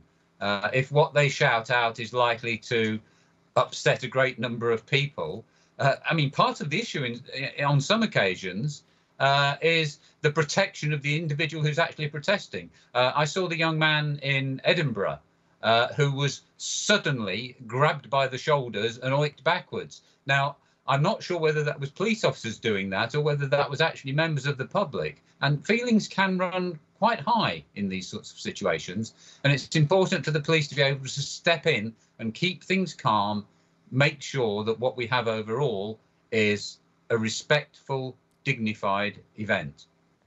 Now, Stephen, you were former Deputy Assistant Commissioner of the Metropolitan Police. This is, the next few days, an enormous, mammoth task for the Metropolitan Police and for all the other police forces who are going to be part of this operation, building up to the state funeral on Monday, when there are, of course, hundreds of thousands more people in central London, not to mention world leaders, including the President of the United States.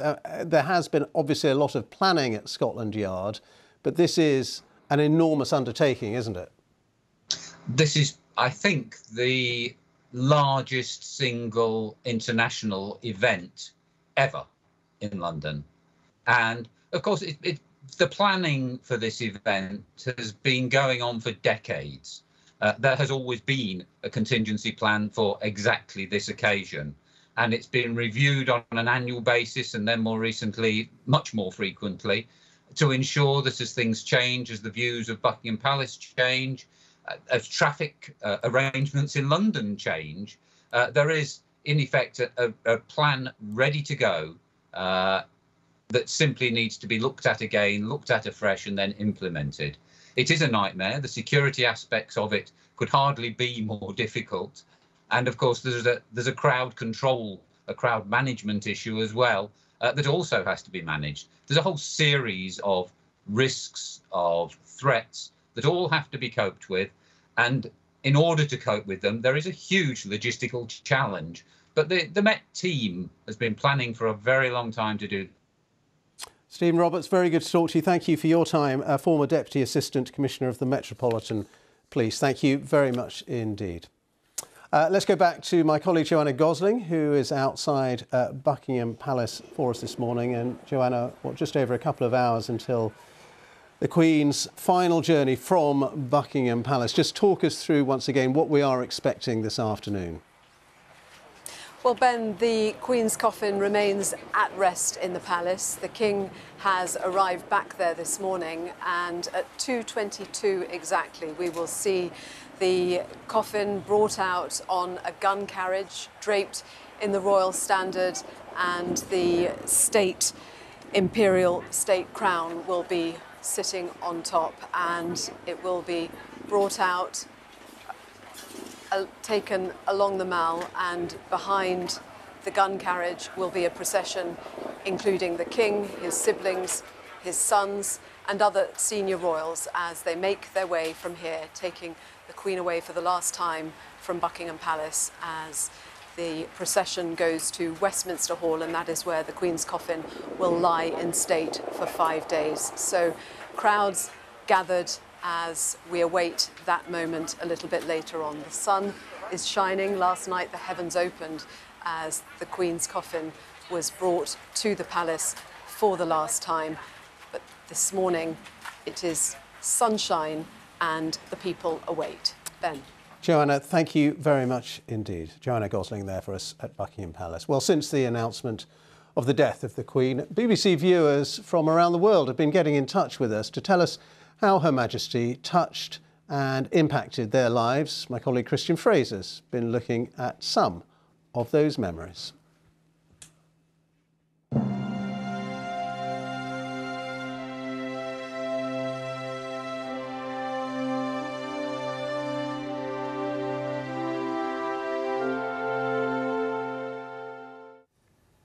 Well, for those viewers still with us, this week we're bringing you stories from people here in the UK and around the world who have been in touch with us since the death of the Queen. And many have wanted to share their memories of meeting the Queen and also to offer us their tributes. One of them is Monica Simpson from Accra in Ghana.